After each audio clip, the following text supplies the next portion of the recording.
Ya, ya, ya, ya, ya. Oke, berlanjut Mas. Dari Nailatul Husnia, waktu paling bagus untuk update story di WhatsApp kapan kira-kira Kak? Oke, ini juga sudah sempat disinggung ya. Jadi ada beberapa waktu sih. Biasanya ya, biasanya itu pagi tadi ya. Sekitar Hmm. ya orang bangun pagi ya, jam 5 lah. Mulai jam 5 boleh lah, setengah 6 sampai sebelum orang berkegiatan biasanya jam 8 atau jam 9 ya. Terus Hmm. pas istirahat siang biasanya jam setengah 12 sampai jam 1 biasanya. Kemudian sore pun juga eh, jam 6 ya biasanya, jam 5 sampai jam 7. Kemudian malam juga ada, malam biasanya itu ya di atas jam 9 sampai jam 12 jam 1 itu banyak orang yang online juga ternyata. Tapi nggak mesti juga, tergantung dengan eh, yang ada di daftar kontaknya teman-teman. Kalau target marketnya teman-teman kebanyakan emak-emak ya, mungkin mungkin ya emak-emak itu lebih cenderung ada waktu, misalkan jam 9 pagi atau jam 10 pagi mereka ada waktu untuk lebih longgar untuk buka story. Nah itu teman-teman nanti bisa pelajari ya. Intinya teman-teman tes. Nah Hmm. ini kita kan memberikan mungkin ya ancer-ancernya, istilahnya kalau bahasa Jawa itu ancer-ancer atau apa ya bahasa Indonesia itu, eh, tolok ukur ya, kalau ukur umum ya. Tapi teman-teman harus tes lagi. Tes, coba jam segini banyak berapa persen yang melihat story kita. Tes siang, siapa yang melihat story kita. Gak apa-apa, teman-teman tes, sering-sering tes, nanti kan nanti bisa mengetahui kapan jam-jam efektif. Yang penting teman-teman update story-nya ini berkala saja. Artinya rajin, rajin update status. Sehingga mereka melirik kita, oh ini kok akunnya aktif ya. Nah, mereka akan ngelirik nih, ngelirik dan tertarik untuk melihat story. Oke. Jadi secara umum tadi sudah dijelaskan ada jam-jam yang tertentu, tapi lebih baik juga kita riset gitu ya Mas, karena list kontak dari kita tuh kan berbeda-beda orangnya gitu Nah, ya, jadi lebih baik kita riset. Kalau di WhatsApp bisnis itu sama kayak Instagram nggak ya, ada insight berapa orang yang lihat, maksudnya jam-jam berapa yang bagus, nggak ada ya? ada, tapi nggak selengkap di Instagram sih. Jadi kita juga Oh, bisa tahu berapa orang yang lihat, kemudian jam berapa. Terus, oh ya, ngomong tentang Instagram tadi ya, Instagram hmm, juga ada fitur story ya, Facebook pun juga ada ya, karena memang satu keluarga yang WhatsApp, Facebook, ya. juga Instagram. Nah, ternyata by by data ya, WhatsApp story ini jauh lebih powerful ketimbang Instagram story atau Facebook story. Hmm, Nah, alasannya karena memang WhatsApp ini levelnya itu lebih tinggi. Kalau mereka kan sosial media ya, Instagram hmm, atau eh, Facebook, mereka kan akun per akun ya. Jadi orang hmm. lihat story di Instagram dan sebagainya kan mereka tinggal lihat aja terus ya udah gitu loh. Tapi kalau dengan WhatsApp itu mereka kan per nomor ya, per kontak ya. Artinya kan mereka ada yaitu faktor trust tadi, ada faktor keterikatan ya. Dan itu lebih powerful eh, ketimbang Instagram dan Facebook untuk jualan ya. Siap, Seperti siap, siap, siap. Oke, jadi maksimalin juga nih WhatsApp ya. mm-mm. Untuk story tadi. Oke, sekarang ada pertanyaan dari Dewi Sri Rasti. Cara mengoptimalkan yang bertanya supaya beli. Nah, ini teknik closing nih, Mas. Triknya gimana sih? Oke. Triknya ini banyak sekali teman-teman. Mungkin teman-teman dari misalkan identifikasi dulu dia Hmm. pertanyaannya seperti apa untuk closingnya. Katakanlah mereka identifikasi apakah mereka ini tanya-tanya aja atau memang sudah tertarik. Nah, biasanya kita harus paham dulu customer ini behavior-nya seperti apa. Dalam artian kita layani mereka.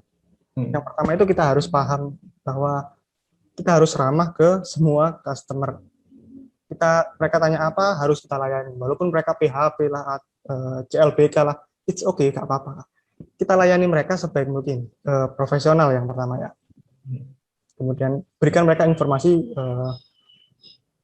yang cukup. Kemudian setelah itu kita follow up. Kita follow up dalam artian berikan mereka sedikit dorongan. Nah, ini yang dinamakan dengan teknik scarcity tadi. Dorongan apa? Biar mereka segera order. Caranya apa? Berikan keterbatasan. Artinya teman-teman bisa gunakan teknik misalkan ini stoknya tinggal 5 atau berapa, tinggal 10 loh Kak, dan banyak yang order. Kalau kakaknya tidak segera order sekarang, mungkin restock lagi baru 3 bulan ke depan. Nah, seperti itu. Nah, teknik itu yang bisa teman-teman gunakan. Jadi ada scarcity. Biasanya ya mereka terdorong lah. Orang-orang itu biasanya masih mikir-mikir dulu, nggak tahu lah. Orang kan pertimbangannya banyak ya. Nah, daripada orang ini mikir dulu, kita setir mereka. Ayo, ngapain sih mikir, order dulu aja.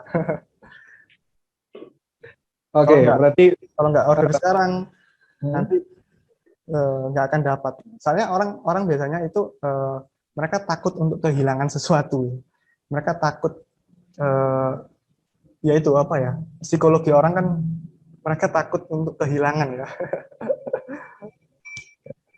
Oke, siap. Berarti scarcity ya. Nah, teman-teman juga bisa memanfaatkan berarti kalau ada program-program flash sale. Jadi kita tuh di Belikom yang ada program flash sale tuh Mas. Nah, biasanya dari situ mungkin teman-teman bisa mulai sekaligus untuk bisa nambah kontak gitu ya Mas ya. Paling safe masuk di produk-produk promo dulu, baru nanti selanjutnya produk reguler mengikuti gitu ya Mas ya. Ya, benar. Jadi misalkan produk promo ya nggak apa-apa, teman-teman ngambil untung dikit aja dulu, atau bahkan nggak ambil untung pun di awal-awal nggak masalah. Yang penting kontaknya teman-teman banyak dulu. Nah, nanti setelah teman-teman dapat banyak pembeli ya, nah teman-teman bisa target mereka lagi untuk upselling atau beli produk yang lain atau cross selling dan sebagainya. Nah, itu baru teman-teman ngambil untung agak bisa lebih banyak di situ. Oke, siap. Lanjut Mas. Kalau sudah posting konten keunggulan produk dan posting testimoni agar bisa meyakinkan calon pembeli untuk membeli, kenapa masih banyak yang nggak tertarik? Mungkin masih sama tadi ya. Dari Helena Tan. Ini kalau saya boleh sekalian ini juga ya. Boleh. Bisa nggak sih, misalnya nih kita pasang story gitu ya, yang nonton udah banyak gitu ya, yang chat juga mungkin udah beberapa lah gitu. Tapi yang beli sedikit, bisa nggak itu karena faktor target market yang salah? Bisa sekali Mas. Jadi itu tadi. Jadi yang pertama itu ya kualitas. Kita lebih mengedepankan apa ya? Teman-teman lebih milih mana sih kontak yang banyak tapi nggak berkualitas. Katakanlah puluhan ribu ya, tapi nggak berkualitas gitu. Daripada yang mungkin 2.000, 3.000, 1.000 ya. Tapi itu memang berkualitas, artinya memang sangat sesuai dengan tipe market dari teman-teman, dan ketertarikannya juga mereka benar-benar orang yang tertarik. Nah, itu faktor pertama yang teman-teman harus pertimbangkan, harus evaluasi. Jadi misalkan teman-teman sudah melakukan hal, misalkan update story dan sebagainya, kok yang melihat banyak, kok yang beli cuma sedikit. Nah, itu teman-teman evaluasi kenapa. Yang pertama bisa jadi yang pertama tadi, target marketnya kurang tertarget ya, kurang cocok. Terus kemudian yang kedua adalah kontennya. Nah, kembali lagi teman-teman harus paham target market teman-teman ini, yang mau teman-teman sasar ini buyer personanya seperti apa, ketertarikannya mereka seperti apa, bahasa yang kita gunakan untuk promosi ini seperti apa nantinya agar mereka tertarik. Nah, itu. Jadi kembali lagi kita harus paham buyer persona agar kita bisa menciptakan konten promosi yang menarik. Kemudian yang ketiga yaitu teman-teman tidak ada yang namanya keterbatasan, tidak ada scarcity. Jadi orang-orang cenderung untuk ya bisa beli sekarang, bisa beli nanti, ya nggak masalah gitu loh. Jadi kita sebagai business owner atau penjual, kita harus secara wajib untuk memberikan scarcity di setiap promo yang kita lakukan. Kemudian juga teman-teman yang keempat ya. Teman-teman yang keempat adalah teman-teman juga usahakan agar dari setiap campaign yang teman-teman lakukan itu teman-teman benar-benar apa ya istilahnya itu selain scarcity, nah teman-teman juga memberikan sebuah apa ya tambahan, artinya apa ya penawaran ya. Istilahnya itu jangan jual produk, tapi jual penawaran gitu. Kenapa? Produk yang teman-teman beli itu, customer itu bisa beli di tempat lain gitu loh. Di tempat lain dan mungkin dengan harga yang lebih murah malahan. Nah, jadi teman-teman usahakan pikirkan penawaran apa yang paling menarik. Agar customer teman-teman penawaran ini nggak hanya jualan produk ya. Nah, teman-teman bisa gabungkan misalkan produk bundle nih.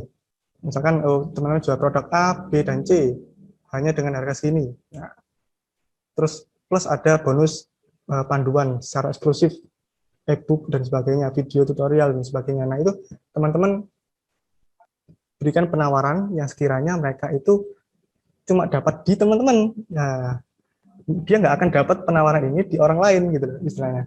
Nah, itulah 4 elemen kunci yang teman-teman harus gunakan ya. Teman-teman harus konsisten terus melakukan trial and error nggak apa-apa. Karena memang seperti itu cara kerjanya. Oke, siap. Waduh, ini sebenarnya materinya itu padat banget, panjang banget gitu ya, Mas ya.